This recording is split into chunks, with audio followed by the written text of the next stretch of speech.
What's up, y'all? Welcome to another episode of The Imperfect Marriage. I am Lady Miz. I'm Ray.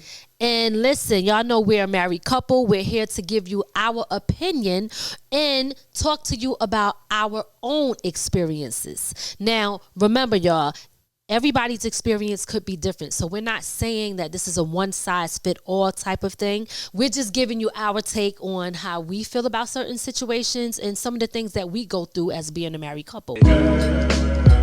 It's easy to love me now. Would you love me if I was down and out? Would you still have love for me? Girl, it's easy to love me now. Would you love me if I was down and out? Would you still have love for me? One of the things that I want to point out is that this is not no easy thing. I know that there's a lot of people all over social media that talk about marriage, right? And everybody try to make it look like, okay, it's the easiest, best type of situation. It's a beautiful thing, but it's also challenging at times as well, too. So in order to stay in it, and to really make it work, A lot of work. you have to really have your heart in it and know that it's about giving yourself as well.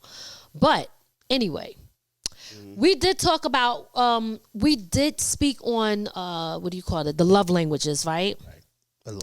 Yeah. I forgot what episode, but I know we did.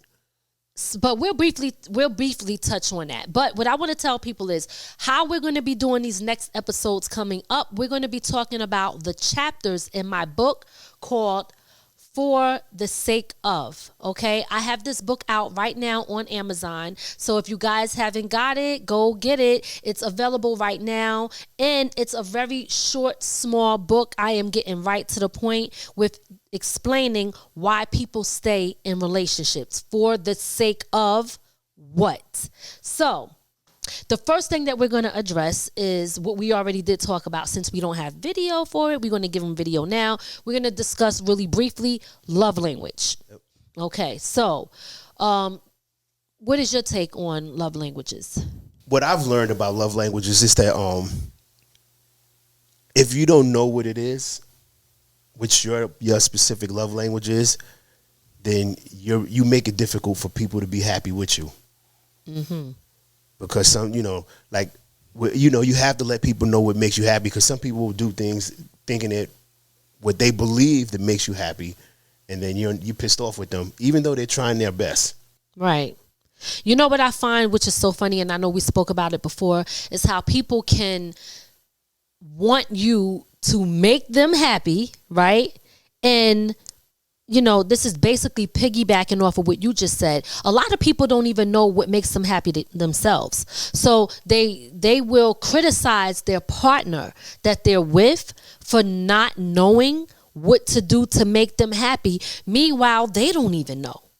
What I've learned too also is that some people, when they don't know their love language, they bring the language what other people show them that made them feel something into their relationship.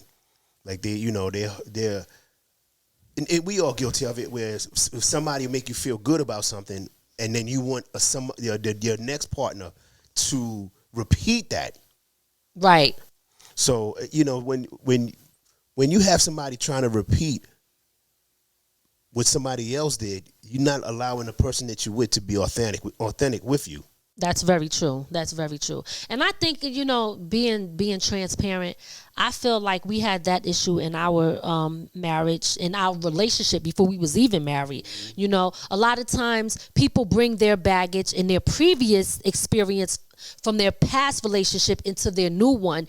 And a lot of times I would say that can happen because people don't take time to get to know themselves. They don't take time to get over their past relationship. They don't take time to grow. They don't take time to just learn them. So what happens when you move on, if you move on fast, then now you're suspect of stuff, because whatever happened and whatever damage that happened in your previous relationship, you're looking at the next person. Any little sign you see, you're going to use that against them. You know what I mean? No, I have to disagree with that. You disagree? Okay. I'm gonna have to say because you can take your time and say, you know what, I know who I am, I know what I am, but you'll see something in somebody else and still bring that, because a memory is something what it is. You know, you're never gonna forget what makes you feel a specific way, and that's what we all have to understand. That some things are gonna make you feel a way, and you gotta, you know, no matter how long you were away from something. If something seems familiar, you're going to remember it and be like, oh, no, let me back off from that. And it might not even be the same thing. So are you telling me you think that it's okay to just move on quickly? No. Because that's pretty much what I'm talking What about. I'm saying about moving on quickly is when something reminds you, you say take your time. You could take your time. You could take 6 years, 5 years to be away from whatever the last relationship is and get into a new relationship. And that person could do something that could remind you of the old relationship. So you're saying that time doesn't matter, basically? Not really. Oh, okay. See, now I disagree. 100%. I think time is so important because what happens is a lot of times people become rebounds from their previous relationship, and a lot listen. I'm gonna tell y'all what's that saying that women say, right? I don't like men do it on a regular basis, right? It would move on quickly, in a sense. But what do they say? What does that old school women say? The quickest way to get over a man is to get under one, right? I always say that. Listen, this is raw and uncut. Just so y'all know, raw and uncut in Perfect Marriage. So you said, say that. But I'm not approving of that message. What I'm saying is I disapprove of it because that just shows that you need somebody to always be there. And when you need someone to always be present and you don't take the time to know yourself and you don't take the time to heal, now you are bringing your toxic scars into your next relationship.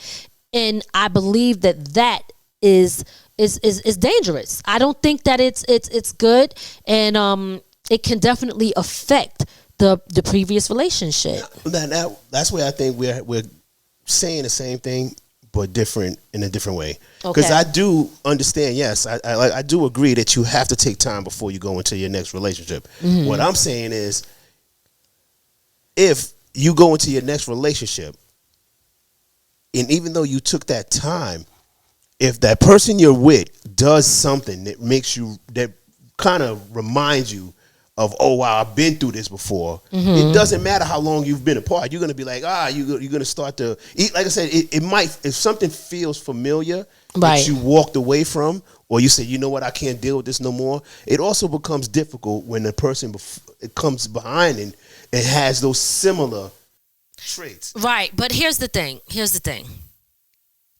Of course, memories will always be there, but you can have a long period of time and still see a sign that reminds you of something in the past. But what I am talking about specifically right now is how people move on very quickly and bring their toxic, unhealed behavior and feelings into their next relationship. They haven't taken time yet to, get over stuff, and because when you're not going into a relationship with a clear mind when you move on so quickly. It's so many different things, and you might handle it differently if you wait some time to overcome things, to reflect, to also have accountability for your own actions, because we are so good with pointing out what somebody else do, right? We're so good with that. We could tell you everything that somebody else did wrong in our previous relationship. We did it. Look, but at the end of the day, when we look at it, we both, as we grown, right? As we have both grown, we had to say, okay, our previous relationships, we also played a role and we were part of the problem. And it's hard for a lot of people to do that. For them to say, you know what? Yeah, that person did do this, they did that, they were a problem, but I contribute to that problem too. So a lot of times people want to point the finger and make it be one-sided when it's not. So I'm saying take your time to get to know yourself. Take your time to heal before you take your unhealed scars on to the next relationship. Hey, what's up, y'all? This is Lady Miz, and if you need any type of custom bottles, event planning, a video or a photo shoot, workshop classes, or even flyers, look no further because I got you. All you got to do is email me at ladymizmusic@gmail.com for all my side hustle services. Let's make your vision a reality.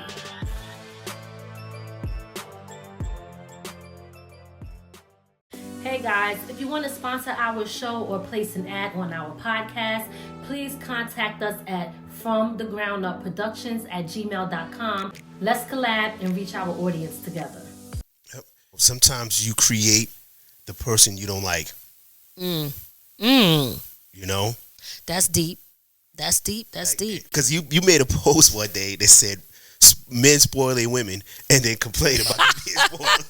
You know what? Wait, I just want to say something so quickly because I posted that. And, you know, every time I post something, I be like, there go, you know, the people on social media always trying to figure out our life. Like, they want to know what's going on. They must have problems. No, it's funny. I'm posting it. That don't mean, but at the same time, that is you, though. Yeah. You be like, you spoiled me. What you want me to do? I'm a spoiled brat, okay? So how'd you feel about that post? Yeah, like I said, you create the person you don't like when you see her. Oh, you don't like? No. You don't like? Well, I'm saying, who likes a spoiled brat? Oh, well, I'm a spoiled brat. You don't like me? No, I'm not saying that. But there are times when that spoiledness does get on my nerves. We gonna see. Gonna see. The same way, women, when y'all spoil us too, and then when we get spoiled, you're like, nope. That's very true. So listen, what I want to do is really quickly, I know we spoke about this before and we're talking, you know, about marriage and love languages and relationships. This first chapter of my book, For the Sake of, I'm talking about love languages, and there are 5 love languages, and I'm going to tell you the 5. One is the words of affirmations, okay? So saying nice things, you know, I love you, you look beautiful today, you know, stuff like that. It is not limited to that, but I'm just giving an example. Those are words of affirmations, right? Acts of service is the second one. Doing something nice for the person. You know, it could be cooking, giving them a rub. You know, if you know that the person like cleaning up for them, just doing something, you know, for them specifically. Demonstrating love through actions, right? So that's what that's about. The third one is receiving gifts, right? Some people like gifts. Giving gifts to that individual makes them happy. They like receiving gifts. So that's self-explanatory. The fourth one is quality time. A lot of people take this for granted, but it is so important that you spend quality time with your loved ones. Tomorrow is not promised. So the person that you love, you should be spending quality time with. And the last one is physical touch. And we know y'all men love this one. His favorite one.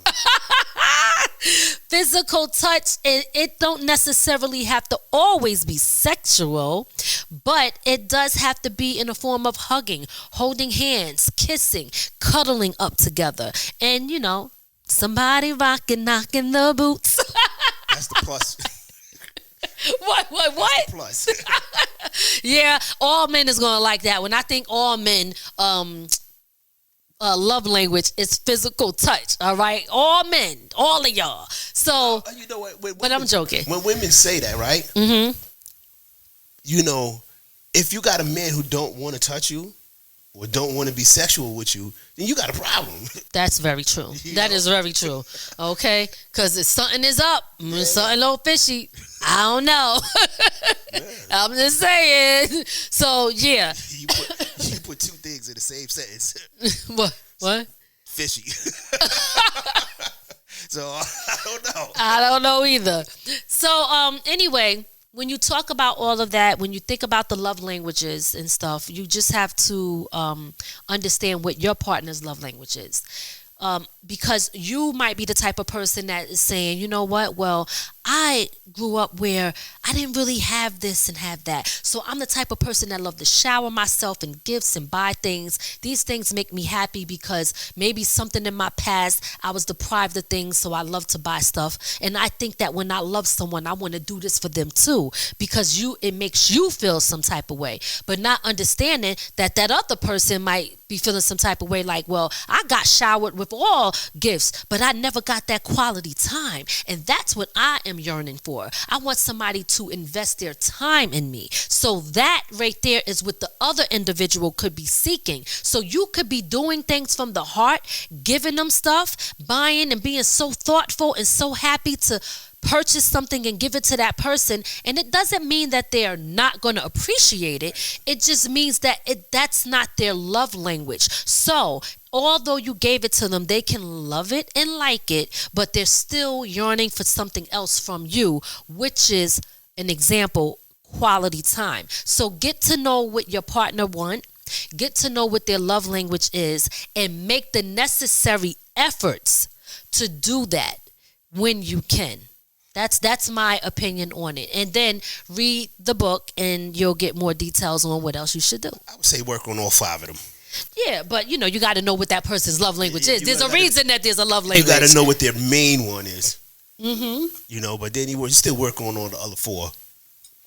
Right. Like me, I don't. Yeah, I'm not saying neglect all of them. I'm just saying words of affirmation, depending on what it is, don't really mean much because people tell you a lot of BS. But I'm always the one I want to see what you're telling me. Right. Don't tell me. Like, people, nowadays, people use, I love you, is just to be saying it. Right. The actions don't mean nothing. So my love language is acts of service. Yep. Okay? I know that acts of service is everything for me, but it doesn't mean that I don't want to hear the words. It doesn't mean I don't want the gifts. I just know that at the end of the day, when I had to say, okay, what stands out over all of them, that one stood out the most for me, where I felt like bring that. So acts of service is more than you want more than quality time. Well, in a sense, I do want quality time, of course, but because of the type of person that I am, meaning like I'm always doing something, I'm always busy, I'm always here and there. I know how to keep myself busy and active, and like I'm not the type of person that sit around and be like, I'm bored, I don't know what to do, and let days and all that pass by. Like, yo, I'm about to get in my book. I'm about to write a song. I'm about to create something. Like, I'm a creator. So I know how to make my time valuable.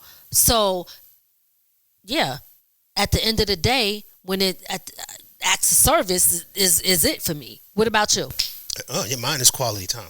I said that wrong. I'm sorry. Okay. Mine's physical touch. Oh, okay. I'm like, I was thinking. My main one is physical touch. Okay.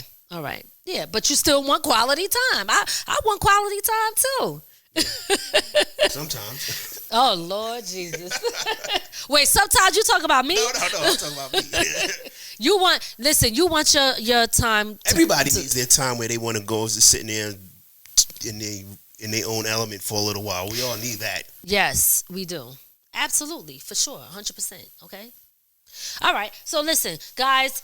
Know again what your partner, spouse, love language is, and start to try your best to do those things for your partner so that your relationship could be better and a person could, respect and value you more because they see that you're putting in the effort to make them happy. Because at the end of the day, if you want a marriage that is as perfect as it could be, because there's no such thing, okay?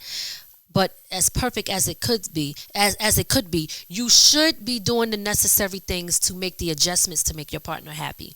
So that's my take on that. You got any final words on the love language? No, I think I said it all when I said work on all 5 of them. All right, okay.